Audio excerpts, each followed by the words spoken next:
Magandang araw, maligayang pagdating sa refleksyon natin ngayon. Kung nasiyahan ka sa aming nilalaman, siguraduhing i-like at i-share ang mga video sa mga taong mahalaga sa iyo. Kailangan nating ipalaganap ang mga babala tungkol sa mga huling araw sa pinakamaraming tao hanggat maaari. Huwag kalimutang mag-subscribe sa channel para hindi mo makaligtaan ang mga susunod na refleksyon. May mga gabi na tila payapa ang mundo. Tahimik ang mga lansangan, matahimik ang mga tahanan, ang mga tao'y natutong ngumiti habang unti-unting nawawala ang takot sa kanilang mga mukha. Ngunit sa ilalim ng katahimikang iyon, may isang bagay na gumagalaw. Hindi ito agad nakikita, hindi ito naririnig, ngunit ito'y dahan-dahang lumalapit. Sa bawat panahon ng kasaysayan, bago dumating ang pagbagsak, laging may sandali ng maling kapanatagan. Isang panahong iniisip ng marami na ligtas na sila na hindi na darating ang paghatol, na mananatiling matatag ang mundo kahit lumalayo na ito sa Diyos. At ito mismo ang babalang paulit-ulit na ipinahayag ni Ellen White. Isinulat niya sa Ang Malaking Tunggalian, samantalang ang mga tao ay sumisigaw ng kapayapaan at katiwasayan, ay saka darating sa kanila ang biglang pagkapuksa. Maikli ang pangungusap, ngunit mabigat, sapagkat hindi niya inilalarawan ang isang mundong natatakot, inilalarawan niya ang isang mundong kampante, isang mundong natutong matulog habang ang panganib ay nasa pintuan na. Ito ang nakakatakot sa hula. Hindi dumarating ang pagkawasak habang naghahanda ang lahat. Dumarating ito habang abala ang sangkatauhan sa paghabol ng aliw, kasikatan, kasaganaan at katahimikang walang pagsisisi. Habang ang mga tao'y nagtatawanan, habang ang mga templo'y puno, ngunit ang puso'y hungkag, habang ang katotohanan ay unti-unting ipinagpapalit sa kaginhawahan. Sa mga huling araw, ayon sa kanyang mga sulatin, ang mundo ay hindi mo nagigising sa takot. Una itong lulubog sa ilusyon ng kapayapaan. At iyon ang magiging hudyat. May kakaibang bigat sa katahimikang iyon, sapagkat ang pinakadelikadong panlilinlang ay hindi yaong malinaw na kasamaan, kundi yaong anyong mabuti, mahinahon, kaaya-aya, ngunit inilalayo ang kaluluwa sa babala ng langit. Isinulat ni Ellen White sa Mga Pangyayari sa Mga Huling Araw. Bago dumating sa lupa ang huling dakilang paghatol ng Diyos, magkakaroon sa bayan ng Panginoon ng gayong pagbabalik sa sinaunang kabanalan na hindi pa nasasaksihan mula noong panahon ng mga apostol. Ngunit habang ang ilan ay gigising, marami ang mananatiling tulog. At marahil iyon ang pinakamasakit na bahagi, sapagkat ang pagbagsak ay hindi darating sa mundong walang kaalaman. Darating ito sa mundong paulit-ulit ng binalaan, sa mundong nakarinig ngunit hindi nakinig, sa mundong pinili ang katahimikan kaysa katotohanan. At habang ang sangkatauhan ay patuloy na naghahanap ng kapayapaang hiwalay sa Diyos, ang mga salita ng propesiya ay nananatiling buhay, tahimik, mabigat at papalapit. May mga tanda na hindi nakikita ng abalang mata. May mga babalang hindi naririnig ng pusong nalunod sa kasiyahan. Ngunit ang langit ay hindi nananatiling tahimik magpakailanman. At kapag ang maling kapayapaan ay ganap ng yumakap sa mundo, saka magsisimula ang biglaang pagguho. May panahon na ang tao ay nanginginig sa harap ng banal. Ngayon, marami ang natutong mabuhay na tila hindi na kailangang marinig ang tinig ng langit. Hindi ito nangyari bigla. Unti-unti itong pumasok sa isipan ng sangkatauhan, gaya ng manipis na ulap na dahan-dahang tumatakip sa liwanag hanggang hindi na makita ang araw. At sa katahimikang iyon, ang budhi ay nagsimulang manlamig. Hindi na kailangang tanggihan ng mundo ang Diyos ng lantaran upang malayo sa Kanya. Sapat ng maging abala, sapat ng maging kontento sa panlabas na relihiyon habang ang puso ay nawawalan ng uhaw sa katotohanan. Ito ang nakita ni Ellen White sa kanyang mga babala tungkol sa mga huling araw. Isinulat niya sa Mga Patotoo para sa Iglesia. Ang dakilang kasalanan ng mga nag-aangking bayan ng Diyos ay hindi nila pinahahalagahan ang liwanag na ibinigay sa kanila. May lungkot sa mga salitang iyon, sapagkat ang panganib ay hindi lamang nasa kasamaan ng mundo. Ang panganib ay nasa pagiging pamilyar sa banal habang nawawala ang paggalang dito. Mga taong nakaririnig ng katotohanan ngunit hindi na naaantig. Mga taong nakababasa ng kasulatan ngunit hindi na nagbabago. Mga taong nagsasalita tungkol sa Diyos habang ang kanilang mga puso ay unti-unting nakakabit sa lupa. At habang nangyayari ito, ang mundo ay patuloy na bumubuo ng isang kapayapaang walang pundasyon, isang pagkakaisang walang pagsisisi, isang katahimikang itinayo sa paglimot sa banal na kautusan. Marami ang magsasabing ito ang panahon ng progreso, panahon ng kaliwanagan, panahon ng pagkakaisa ng sangkatauhan. Ngunit sa ilalim ng makabagong liwanag na iyon, ang kaluluwa ng tao ay lalong lumalayo sa simpleng katotohanan ng Diyos. Ito ang dahilan kung bakit ang mga babala ni Ellen White ay hindi lamang tungkol sa hinaharap. Ito'y salamin ng puso ng tao. Isinulat niya sa Ang Ninasa ng Mga Panahon. Ang pinakamalaking panlilinlang ng tao ay ang paniniwalang siya'y ligtas habang siya'y hiwalay kay Kristo. At habang lumalalim ang paniniwalang iyon, ang mundo ay lalong nagiging manhid. May mga luha na hindi na pinapansin. May mga kasalanang tinatawag ng normal. May mga katotohanang itinuturing ng hadlang sa kapayapaan. Ngunit ang tunay na kapayapaan ay hindi kailanman maitatayo sa paglayo sa Diyos. Sapagkat ang kapayapaang walang katotohanan ay pansamantalang katahimikan lamang bago ang bagyo. At iyon ang dahan-dahang nabubuo sa likod ng kasalukuyang mundo. Habang abala ang marami sa paghahanap ng seguridad sa politika, ekonomiya, teknolohiya at kapangyarihan ng tao, ang langit ay patuloy na nagbibigay ng tahimik na babala. Hindi lahat ng tahimik ay ligtas. Hindi lahat ng maayos tingnan ay matuwid. At hindi lahat ng liwanag ay nagmumula sa Diyos. Darating ang panahon na ang sangkatauhan ay magigising mula sa ilusyon ng kapayapaan. Ngunit ayon sa mga babala ng propesya, para sa marami, magiging huli na ang paggising na iyon.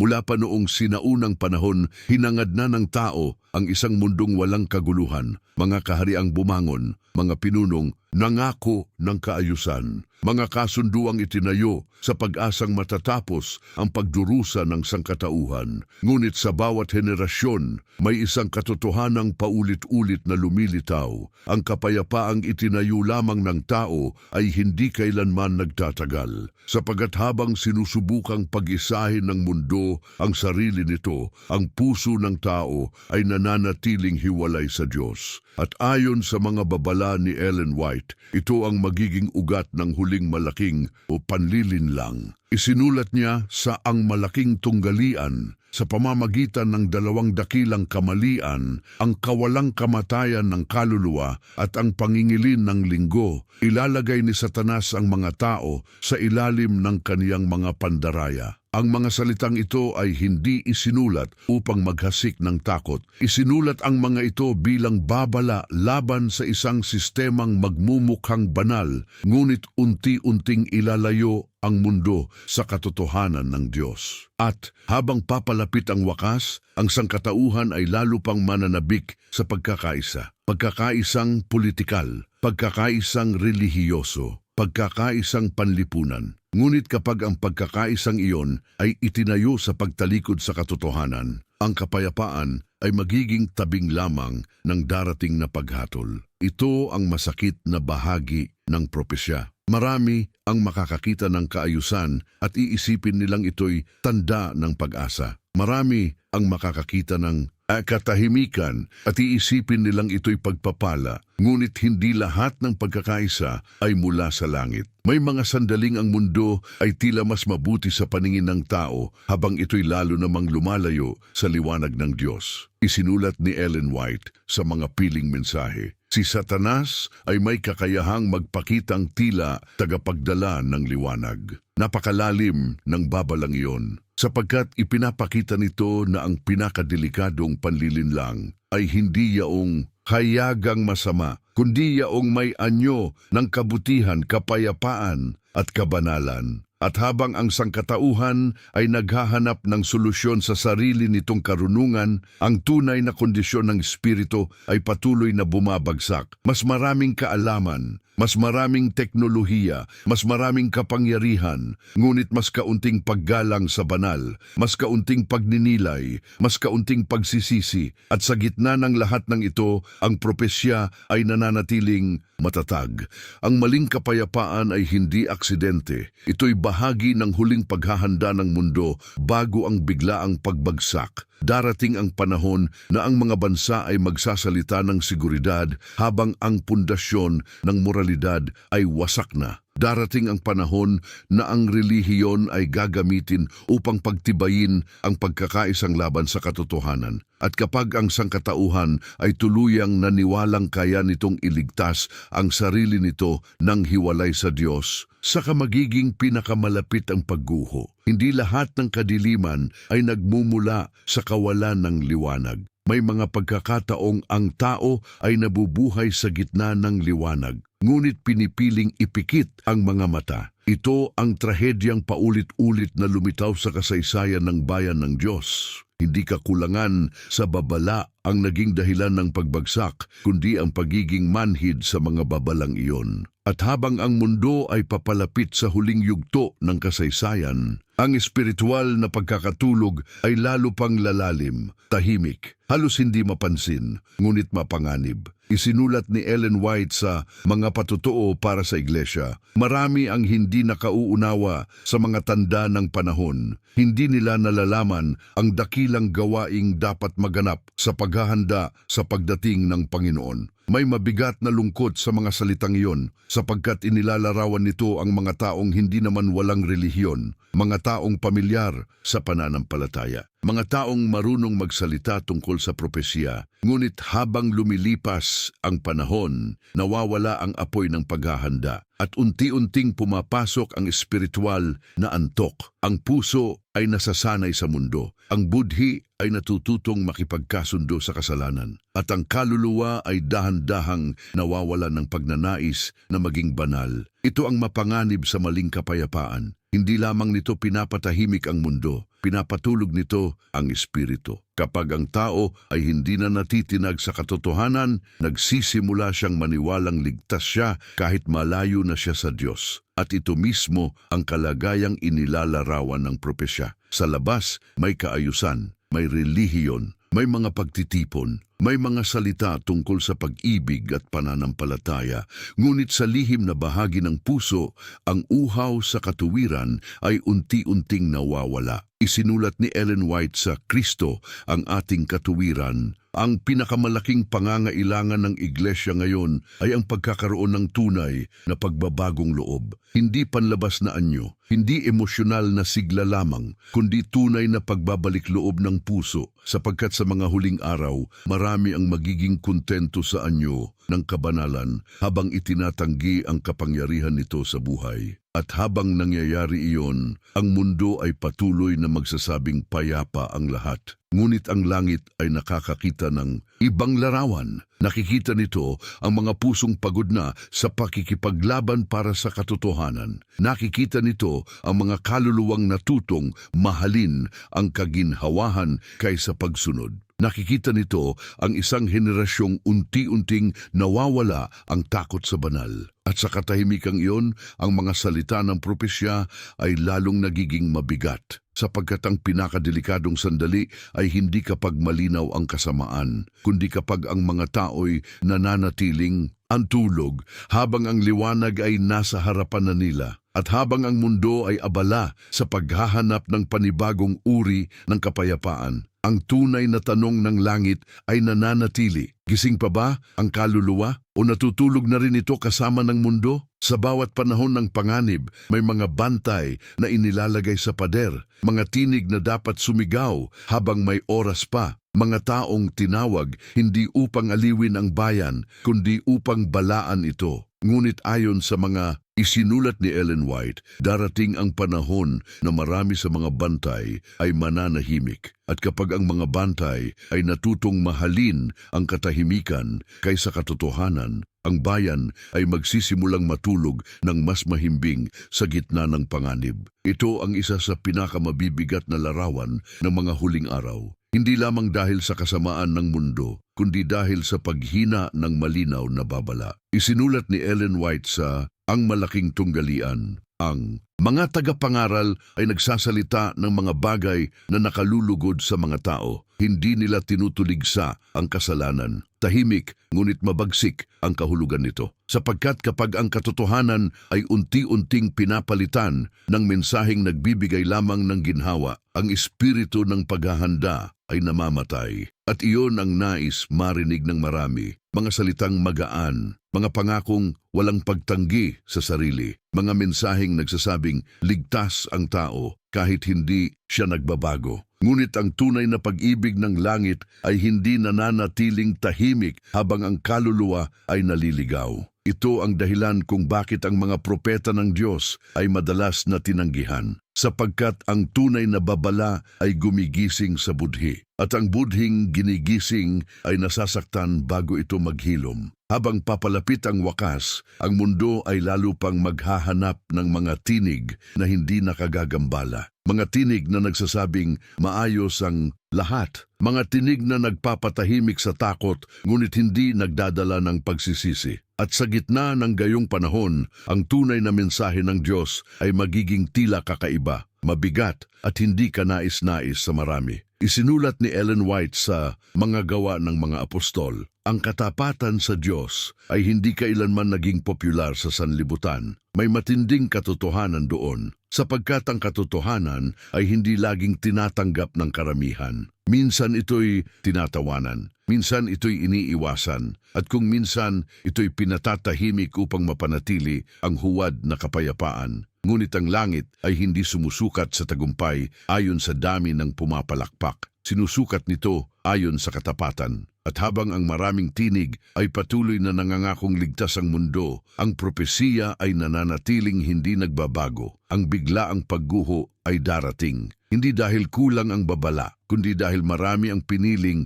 makinig lamang sa mga salitang nagbibigay ng kapanatagan sa laman. At sa mga huling sandali, bago dumating ang unos, ang pinakamahalagang tinig ay maaaring yaong matagal nang hindi gustong pakinggan ng mundo. May mga panlilinlang na madaling makita. Ngunit ang pinakamapanganib ay yaong dumarating na may anyo ng liwanag. Hindi ito lumalapit na may hayagang paghihimagsik laban sa Diyos. Lumalapit ito na tila may malasakit sa sangkatauhan, may anyo ng kabutihan, may mga salitang puno ng pagkakaisa at kapayapaan. At dahil dito, marami ang hindi makakakita ng panganib hanggat hindi pa huli ang lahat. Ito ang isa sa pinakamalalim na babala sa mga sulatin ni Ellen White. Isinulat niya sa Ang Malaking Tunggalian, ang huling dakilang pandaraya ay malapit ng ihayag sa harap natin. Ang Antikristo ay gagawa ng kaniyang kahangahangang mga gawa sa ating paningin. May mabigat na katahimikan sa babalang iyon, sapagkat ipinapakita nito na ang huling krisis ay hindi lamang tungkol sa kapangyarihang politikal o kaguluhan sa mundo. Ito'y espiritual na panlilinlang na magiging napakalapit sa katotohanan, kaya marami ang malilinlang. At habang ang sangkatauhan ay lalong naghahangad ng seguridad, magiging handa itong tanggapin ang anumang sistemang nangangakong magdadala ng kaayusan. Kahit ang kapalit nito ay katotohanan, kahit ang kapalit nito ay pagsunod sa Diyos, unti-unting mababago ang pagtingin ng marami sa kasalanan. Ang mali ay tatawaging mabuti. Ang banal na pamantayan ay ituturing na hadlang sa pagkakaisa. At yaong mananatiling tapat sa salita ng Diyos ay makikitang dahilan ng kaguluhan sa halip na tagapagdala ng babala. Ito ang madilim na kabalintunaan ng mga huling araw. Habang ang mundo ay nagsasalita ng pag-ibig, unti-unti nitong tatanggihan ang katotohanang nagmumula sa Diyos. Habang ang mundo ay naghahangad ng kapayapaan, lalo nitong uusigin ang anumang tinig na gumigising sa budhi. At habang nangyayari ito, marami ang maniniwalang sila'y nasa liwanag kahit sila'y lalong lumalayo rito. Isinulat ni Ellen White sa mga piling mensahe, ang mga tao ay madaling malinlang kapag hindi nila ginagawa ang salita ng Diyos na kanilang tuntunin. Napakasimple ng pangungusap, ngunit napakalalim, sapagkat ipinapakita nito na ang tunay na proteksyon laban sa panlilinlang ay hindi katalinuhan, kapangyarihan o relihiyosong tradisyon, kundi ang pusong lubos na nagpapasakop sa katotohanan ng Diyos. At iyon mismo ang unti-unting nawawala sa mundo. Habang mas dumarami ang impormasyon, mas kaunti ang pag-unawa sa banal. Habang mas lumalawak ang impluensya ng tao, mas humihina ang pakiramdam ng pangangailangan sa Diyos. At sa ilalim ng ilusyon ng progreso at pagkakaisa, ang huling panlilinlang ay tahimik na naghahanda. Hindi ito dumarating ng biglaan, ito'y dahan-dahang tinatanggap sa isip, sa budhi, sa puso. Hanggang sa dumating ang sandaling ang marami ay tuluyan ng naniwalang ang huwad na kapayapaan ang tunay na liwanag. At kapag nangyari iyon, ang biglaang pagguho ay magiging napakalapit na. May mga pangyayaring dumarating ng may babala at may mga pangyayaring tila sumasabog sa gitna ng katahimikan. Ito ang larawan ng biglaang pagguho na paulit-ulit na lumilitaw sa mga hula ng kasulatan at sa mga babala ni Ellen White. Hindi dahil walang palatandaan, kundi dahil pinili ng marami na huwag pansinin ang mga ito, habang ang mundo ay abala sa paghahanap ng normalidad. Ang mga puwersang espiritual na matagal nang kumikilos sa likod ng kasaysayan ay patuloy na naghahanda para sa huling yugto. Tahimik, matiyaga at halos hindi napapansin, isinulat ni Ellen White sa mga pangyayari sa mga huling araw. Ang mga pangyayari sa ating sanlibutan ay mabilis na humahantong sa wakas. Hindi ito isinulat bilang simpleng obserbasyon, isa itong babala, sapagkat darating ang sandaling ang mga pangyayaring matagal nang binabaliwala ay biglang magsasama-sama sa isang malaking krisis. At sa araw na yon, marami ang magigising na puno ng pangamba. Ngunit para sa ilan, magiging huli na ito ang trahedya ng maling kapayapaan. Habang may panahon pa upang maghanda, maraming kaluluwa ang natutong ipagpaliban ang pagbabalik loob. Mamaya na, hindi pa ngayon, kapag mas malinaw na ang mga tanda, ngunit ang espiritual na pagkamanhid ay hindi madaling mapansin habang ito'y lumalalim. Unti-unting nawawala ang pagiging sensitibo ng budhi hanggang ang tao ay maging komportable na sa distansya niya mula sa Diyos. At kapag dumating ang krisis, marami ang magtataka kung bakit hindi nila nakita ang panganib. Ngunit ang langit ay matagal nang nagsasalita sa kasulatan, sa mga babala, sa katahimikan ng budhi. Isinulat ni Ellen White sa Ang Malaking Tunggalian, ang araw ng Panginoon ay darating na parang magnanakaw sa gabi. May malamig na bigat sa larawang iyon, sapagkat ang magnanakaw ay hindi dumarating habang handa ang lahat. Dumarating siya habang ang mga tao ay natutulog. At ayon sa propesiya, iyan mismo ang kalagayan ng malaking bahagi ng sanlibutan bago dumating ang wakas. Abala, kampante, natutulog sa espiritu. Habang ang huling mga sandali ng awa ay tahimik na lumilipas. Ngunit kahit sa gitna ng madilim na larawan,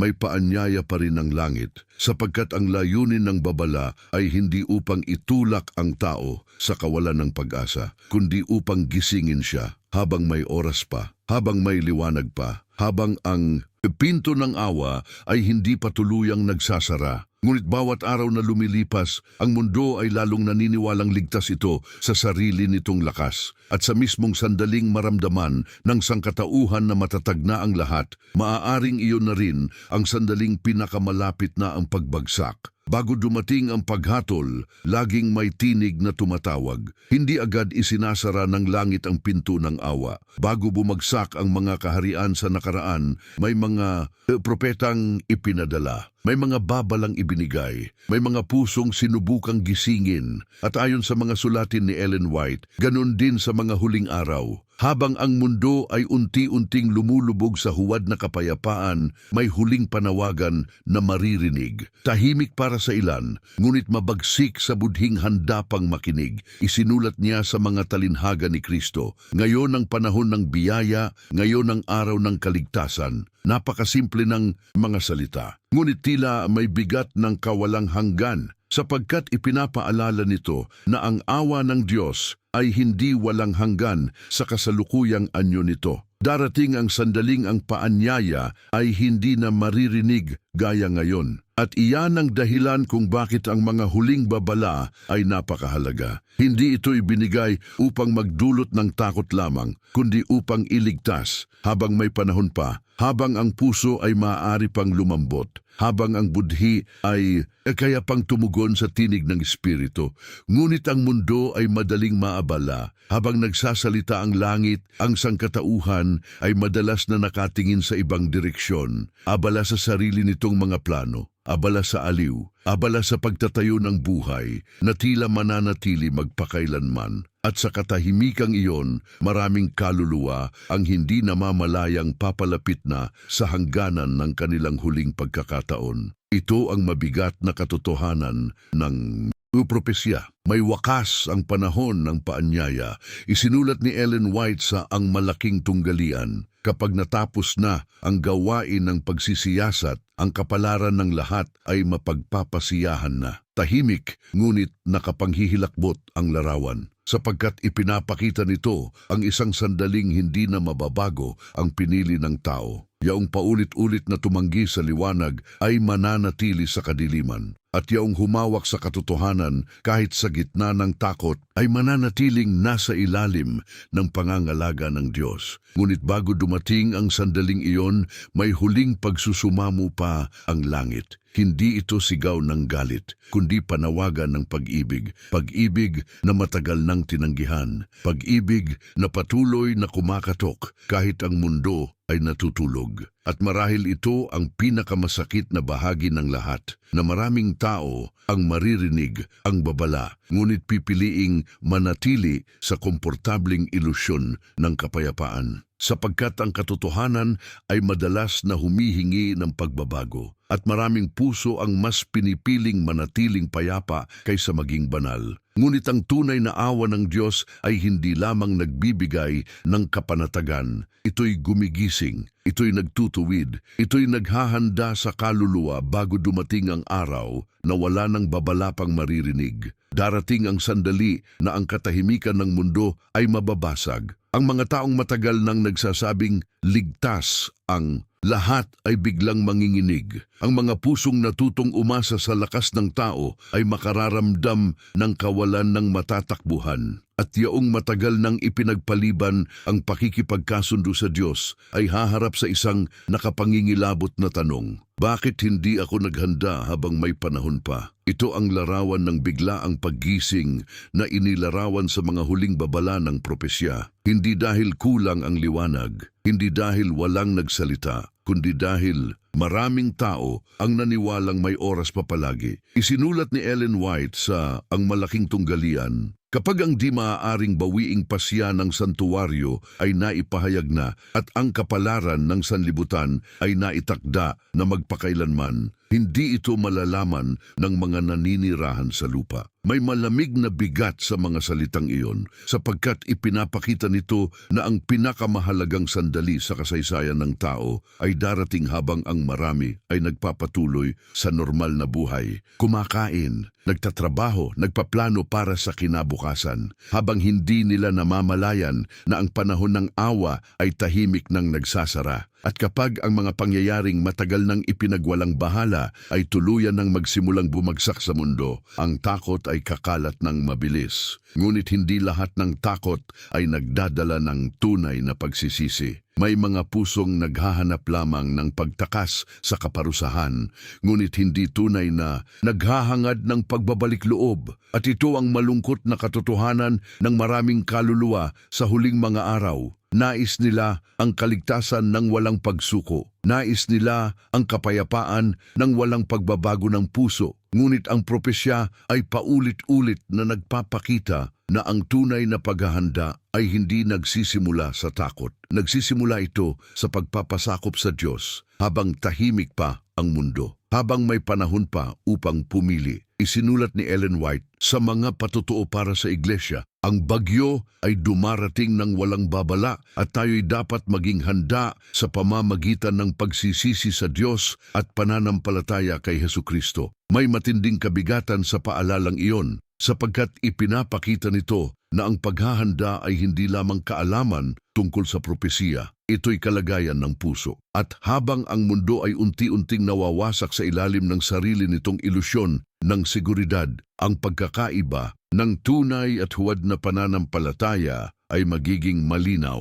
Ang ilan ay mananatiling matatag kahit nanginginig ang sanlibutan, at ang iba na may mawawasak kahit napapaligiran ng dating katahimikan. Sapagkat ang tunay na kapayapaan ay hindi kailanman nakasalalay sa kalagayan ng mundo. Ito'y nakasalalay sa relasyon ng kaluluwa sa Diyos. At kapag ang takot ay tuluyan nang bumalot sa sangkatauhan, marami ang saka lamang makaunawa kung gaano kahalaga ang mga babalang matagal nilang hindi pinansin. Kapag ang mundo ay nagsimulang manginig, dalawang uri ng tao ang mahahayag. Yaong ang pananampalataya ay itinayo lamang sa kaginhawahan at yaong natutong kumapit sa Diyos kahit sa katahimikan ng paghihintay. Sa panahon ng huwad na kapayapaan, mahirap makita ang pagkakaiba sapagkat habang maayos ang lahat, maraming anyo ng pananampalataya ang tila matatag. Ngunit kapag dumating ang unos,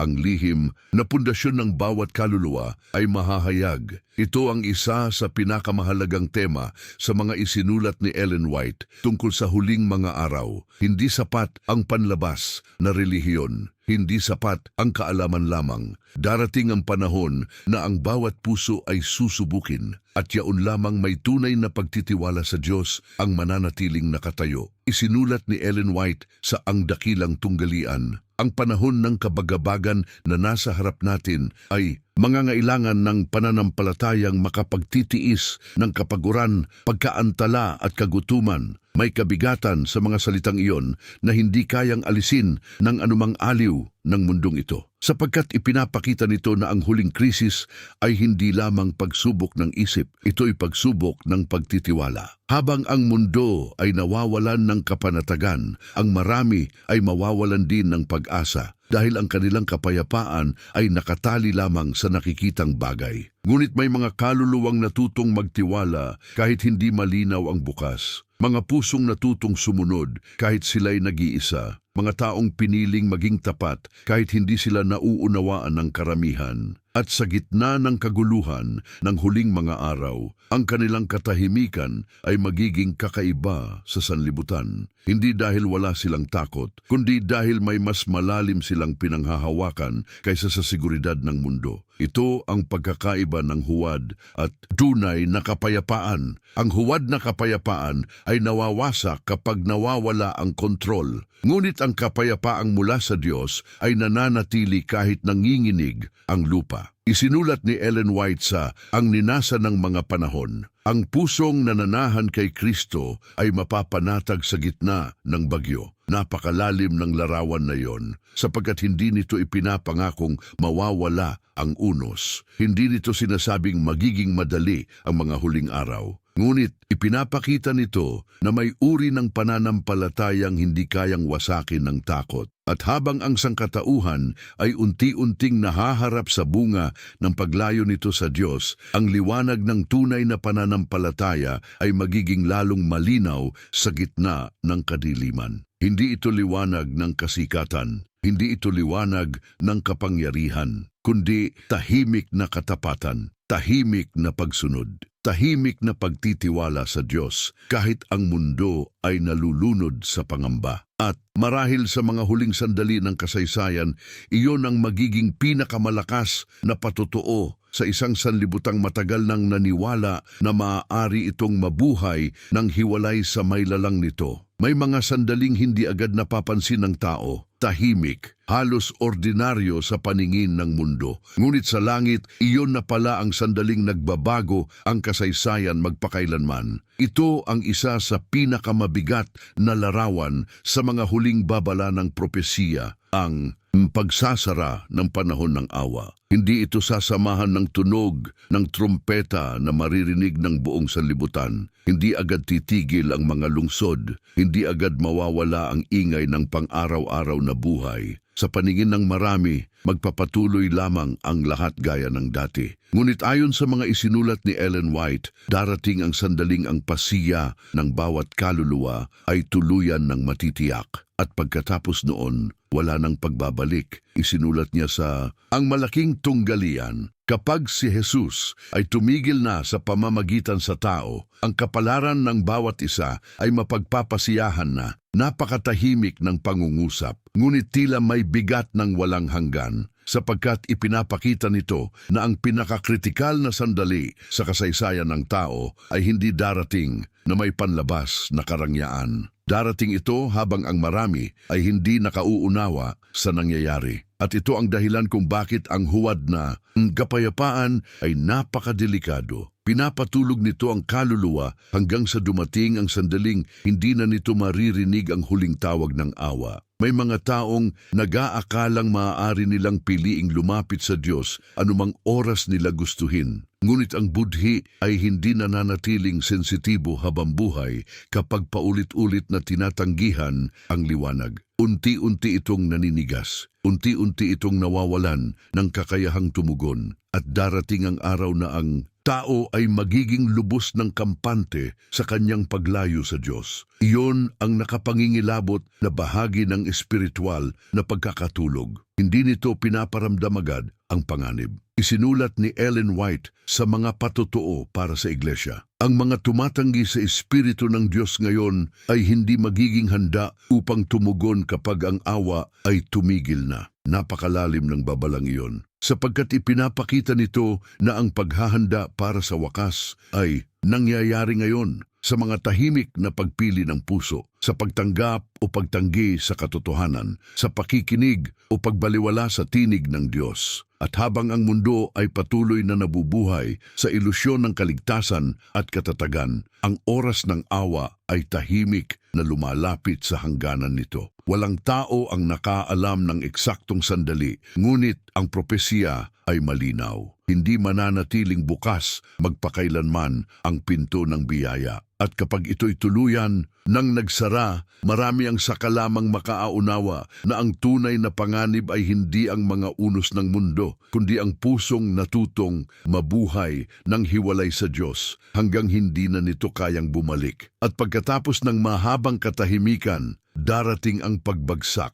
Hindi na ito magiging mga babalang malayo pa. Hindi na ito magiging mga tanda lamang na maaaring balewalain. Ang huwad na kapayapaang matagal na itinayo ng sangkatauhan ay magsisimulang mabiyak sa harap ng kanilang mga mata. At sa sandaling iyon, mauunawaan ng marami na walang sistemang gawa ng tao ang kayang magligtas ng kaluluwa. Ang mundo na minsang naniwalang matatag ito ay manginginig. Ang mga bagay na dating nagbibigay ng seguridad ay mawawalan ng kapangyarihan, kayamanan, impluensya, pamumuno ng tao, teknolohiya. Lahat ng ito'y magiging tila marurupok na pader sa harap ng paparating na paghuhukom. Isinulat ni Ellen White sa Ang Malaking Tunggalian, ang mga tao ay malapit ng pilitin sa dakilang huling pasya at dapat silang magkaroon ngayon ng pagkakataong maunawaan ang katotohanan. Napakalinaw ng babala sapagkat ipinapakita nito na ang huling krisis ay hindi lamang pandaigdigang kaguluhan. Ito'y sandali ng paghahayag. Mahahayag ang tunay na kalagayan ng puso. Mahahayag kung sino ang nagtayo ng buhay sa ibabaw ng katotohanan at kung sino ang nagtayo nito sa ibabaw ng ilusyon. Habang ang mga pundasyon ng mundo ay unti-unting guguho, Maraming tao ang maghahanap ng kasagutan sa parehong sistemang nagdala sa kanila sa pagkawasak. Ngunit magiging malinaw na sa panahong iyon na ang sangkatauhan ay hindi kayang iligtas ang sarili nito at marahil iyon ang pinakamasakit na pagkagising ng lahat. Sapagkat matagal nang naniwala ang tao na sapat ang sarili niyang karunungan na kaya niyang magtayo ng kapayapaan ng hiwalay sa Diyos na maaari niyang kontrolin ang hinaharap. Ngunit kapag ang huling unos ay dumating, mawawala ang ilusyon ng kontrol at ang kaluluwa ay haharap ng hubad sa walang hanggang katotohanan. Isinulat ni Ellen White sa Mga Pangyayari sa Mga Huling Araw, ang mga hukbo ng kasamaan ay hindi matutulog, ngunit ang Diyos ay may mga bantay na hindi rin natutulog. May kakaibang liwanag sa gitna ng mabigat na babalang iyon, sapagkat kahit sa oras ng pagguho, hindi pinababayaan ng Diyos yaong mga nanatiling tapat sa Kanya. Habang ang mundo ay nilalamo ng takot, may mga pusong mananatiling matatag hindi dahil malakas sila, kundi dahil natuto silang magtiwala sa Diyos bago pa dumating ang kadiliman. At sa gitna ng pagbagsak ng huwad na kapayapaan, isang dakilang katotohanan ang magiging malinaw. Hindi kailanman kayang punuin ng mundo ang puwang na tanging Diyos lamang ang maaaring punan. At habang ang sanlibutan ay nanginginig sa ilalim ng bunga ng sarili nitong paghihimagsik, ang huling mga salita ng awa at katotohanan ay mananatiling nakatayo, gaya ng ilaw sa gitna ng gumuguhong gabi. May katahimikang nauuna sa pagguho, ngunit mayroon ding katahimikang sumusunod matapos magsalita ang Diyos. At sa huling yugto ng kasaysayan ng sanlibutang ito, ang dalawang katahimikang iyon ay magtatagpo. Ang una ay katahimikan ng panlilinlang. Ang ikalawa ay katahimikan ng walang hanggang katuwiran. Sa loob ng mahabang panahon, ang sangkatauhan ay naghanap ng kapayapaan habang iniiwasan ng Diyos. Nagtayo ito ng mga kaharian, sistema, at pangarap na tila kayang magbigay ng seguridad ng hiwalay sa may lalang. Ngunit ang propesya ay hindi kailanman nagbago. Ang huwad na kapayapaan ay hahantong sa biglaang pagguho. At pagkatapos ng pagguho, darating ang paghahayag ng walang hanggang kaharian ng Diyos. Isinulat ni Ellen White sa Ang Malaking Tunggalian. Ang dakilang tunggalian ay tapos na. Ang kasalanan at mga makasalanan ay wala na. Napakasimple ng mga salita, ngunit tila pinapasan nito ang buong bigat ng kasaysayan ng tao. Lahat ng luha, lahat ng digmaan, lahat ng panlilinlang, lahat ng gabing puno ng takot, darating ang araw na magwawakas ang lahat ng iyon. Ngunit bago dumating ang bagong umaga, kailangang matapos muna ang gabi ng paghihimagsik ng tao laban sa Diyos. At iyon ang dahilan kung bakit napakahalaga ng mga babala. Hindi upang takutin lamang ang sangkatauhan, kundi upang anyayahan itong bumalik habang may panahon pa. Sa buong kasaysayan, ang Diyos ay patuloy na nagsalita sa pamamagitan ng kanyang salita at ng mga mensaheng ipinagkatiwala sa kanyang mga lingkod. At kabilang sa mga tinig na iyon, malinaw na nagbabala si Ellen White laban sa mapanganib na kapayapaang walang pagsisisi, kapayapaang walang kabanalan, kapayapaang walang katotohanan, kapayapaang itinayo sa pagkalimot sa Diyos. Ngunit sa gitna ng lahat ng babala, may liwanag pa ring nananatili, sapagkat ang layunin ng langit ay hindi pagkawasak kundi pagtubos, hindi paghatol lamang kundi pagliligtas. At yaong mga natutong magtiwala sa Diyos habang tahimik pa ang mundo ay hindi mawawasak kapag bumagsak ang huwad na kapayapaan. Isinulat ni Ellen White sa Ang Ninasa ng Mga Panahon, sa bawat kaluluwang sumusuko kay Kristo, si Satanas ay napapaurong. May pag-asa sa mga salitang iyon, tahimik ngunit matatag, sapagkat ipinapaalala nito na kahit sa pinakamadilim na oras ng kasaysayan, may kanlungan pa rin para sa kaluluwang lumalapit sa Diyos. At habang ang mga huling anino ng lumang sanlibutan ay unti-unting nawawala, isang bagong kaharian ang lilitaw. Hindi itinayo sa takot, hindi itinayo sa kapangyarihan ng tao, kundi sa katuwiran ng Diyos. Pagkatapos ng katahimikan ng panlilinlang, darating ang walang hanggang kapayapaan na hindi na kailanman mawawasak.